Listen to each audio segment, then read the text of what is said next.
العلم نور في طريقك مرشد فاظفر بنور العلم والإيمان.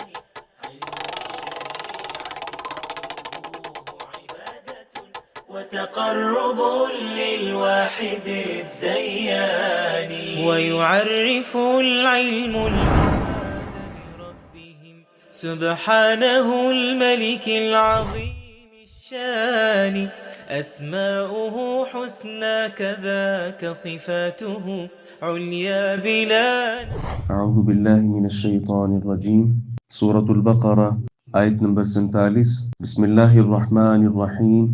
یا بنی اسرائیل، اے بنو اسرائیل، اذکروا نعمتی، میری نعمت یاد کرو، التی انعمت علیکم، جو میں نے تم پر کی، وانی فضلتکم علی العالمین، اور بلا شبہ میں نے تمہیں جہانوں پر فضیلت عطا کی. واتقوا یوما، اور اس دن سے بچ جاؤ، لا تجزی نفس عن نفس شیئا، جب کوئی جان کسی جان کے کام نہیں آئے گی، ولا يقبل منها شفاعہ، اور نہ اس سے کوئی سفارش قبول کی جائے گی، ولا يؤخذ منها عدل، اور نہ اس سے کوئی فدیہ لیا جائے گا، ولا هم ينصرون، اور نہ ان کی مدد کی جائے گی. وَإِذْ نَجَّيْنَاكُمْ مِنْ آلِ فِرْعَوْنَ، اور جب ہم نے تمہیں نجات دی فرعون کی قوم سے، یسومونکم سوء العذاب، جو تمہیں برا عذاب دیتے تھے، یذبحون ابناءکم، تمہارے بیٹوں کو بری طرح ذبح کرتے تھے، ویستحیون نساءکم، اور تمہاری عورتوں کو زندہ چھوڑتے تھے. وفی ذلکم بلاء من ربکم عظیم، اور اس میں تمہارے رب کی طرف سے تمہارے لیے بہت بڑی آزمائش تھی. اس سے قبل جو ہم نے آیات پڑھی تھیں آیت نمبر 40 سے، تو اس میں اللہ رب العزت نے بنو اسرائیل کو مخاطب کر کے اپنے احسانات یاد دلائے تھے. ابھی ہم نے جو آیت نمبر 47 پڑھی ہے، یہاں سے اللہ رب العزت تفصیل کے ساتھ جو انعامات اللہ رب العزت نے بنو اسرائیل پر کیے ہیں ان کا تذکرہ فرما رہے ہیں. تو دوبارہ سے تفصیل کے ساتھ ان کا تذکرہ کرنے کے لیے دوبارہ اللہ رب العزت نے یا بنی اسرائیل کہہ کے بنو اسرائیل کو مخاطب کیا ہے.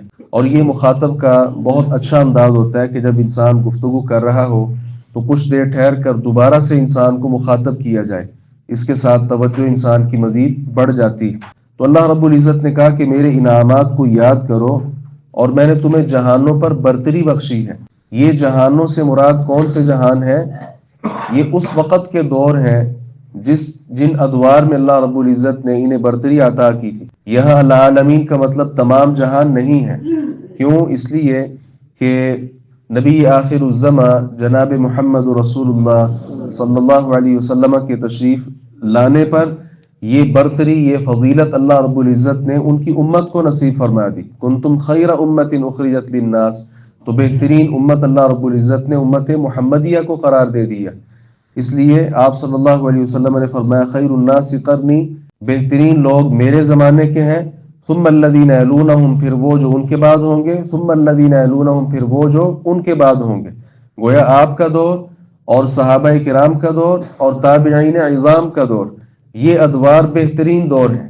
لہذا بنو اسرائیل کو جو اللہ رب العزت نے برتری عطا کی ہے جہانوں پر، تو یہ پہلے جہان مراد ہے، یہ والا جہان بہرحال مراد نہیں ہے. پھر ساتھ ہی اللہ رب العزت نے کہا کہ قیامت کے دن سے ڈر جاؤ. یہ قیامت کا دن وہ دن ہے جس سے یہ لوگ ڈرتے نہیں تھے اور اس وجہ سے فساد برپا کرتے تھے. تو اگر وہ قیامت کے دن کو سمجھ جاتے، اور آج بھی اگر کوئی انسان قیامت کی حقیقت کو سمجھ جائے تو پھر دنیا میں وہ فساد نہیں برپا کرے گا، بلکہ اللہ رب العزت کا کچھ حد تک اس کو خوف ضرور ہوگا. تو قیامت کا دن یہ وہ دن ہے. اس کو سمجھنے کے لیے ایک مثال ہم سمجھ لیتے ہیں. دنیا میں اگر کوئی آدمی گرفتار ہو جائے، اسے چھڑانے کی کچھ صورتیں ہو سکتی ہیں. یا تو سفارش کر دی جائے گی، اور یا فدیہ دے کر چھڑا لیا جائے گا، یا پھر زبردستی کر کے انسان اپنے ساتھی کو چھڑا لیتا ہے. تو قیامت کا دن بھی انسان وہاں مجرم ہوگا. کتنے ہی انسان ایسے ہیں جو وہاں مجرم کے طور پہ کھڑے ہوں گے. وہاں کچھ بھی نہیں ہو سکے گا، نہ تو وہاں سفارش کام آئے گی، نہ وہاں فدیہ کی کوئی صورت ہوگی، اور زبردستی انسان کر بھی کیسے سکتا ہے. گویا کسی طرح کا اپنے آپ کو چھڑانے کا وہاں انسان کے پاس کوئی حربہ نہیں ہوگا۔ تو ضرورت اس امر کی ہے کہ اس دن کا جو حقیقی مالک ہے، ویسے تو آج کا مالک بھی حقیقی اللہ رب العزت ہی ہے، لیکن لوگ نہیں سمجھتے۔ تو کل قیامت کا دن اللہ رب العزت نے، پیچھے بھی ہم نے پڑھا، مالک یوم الدین کہا تھا کہ جزا کے دن کا مالک صرف اللہ رب العزت ہے۔ تو اس وقت انسان اللہ رب العزت کے سامنے کھڑا ہوگا اور اللہ تعالیٰ کا ہر فیصلہ وہ چل رہا ہوگا اور انسان اس کو اپنے سامنے دیکھ رہا ہوگا۔ تو اس دن نجات کی صرف ایک صورت ہے کہ انسان رب العالمین کو راضی کر لے، تاکہ کل قیامت کے دن جتنی مشکلات پریشانیاں ہیں، اللہ رب العزت ان مشکلات سے انسان کو بچا کر رکھے۔ پھر آگے جو آیت نمبر 49 ہم نے پڑھی ہے، اس میں اللہ رب العزت نے یہاں سے تفصیل شروع کر دی ہے جو انعامات بنو اسرائیل پر کیے تھے۔ اور اس آیت مبارکہ میں ایک بہت بڑا انعام اللہ رب العزت کا، اس کا اللہ تعالیٰ نے تذکرہ کیا۔ ہوا کیا تھا؟ امام طبری رحمہ اللہ جو امام المفسرین ہیں، انہوں نے عبداللہ ابن عباس رضی اللہ عنہما کا قول اور ان کی تفسیر یہاں نقل فرمائی ہے۔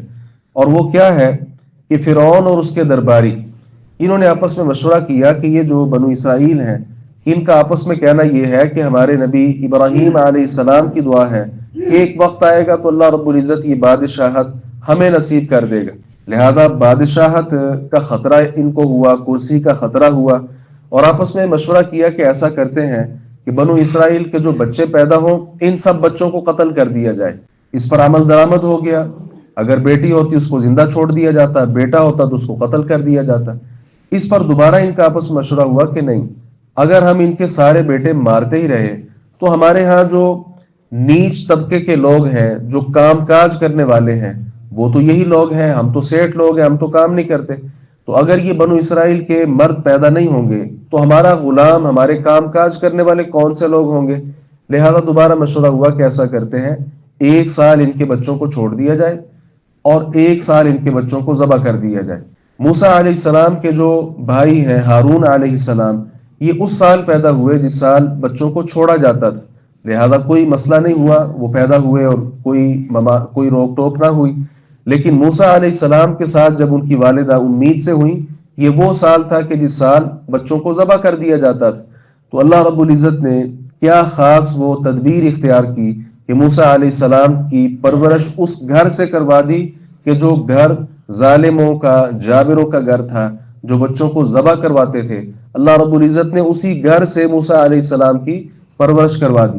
تو یہ عظیم احسان تھا اللہ رب العزت کا، بہت بڑی نعمت تھی کہ موسیٰ علیہ السلام جنہیں اللہ رب العزت نے غلبہ دیا، فرعون کو جن کے ساتھ اللہ رب العزت نے مات دی، یہ بنو اسرائیل کے لیے بہت بڑا انعام تھا، ان کی بہت بڑی یہ آزادی کا دن تھا کہ فرعون کو اللہ رب العزت نے غرق کیا۔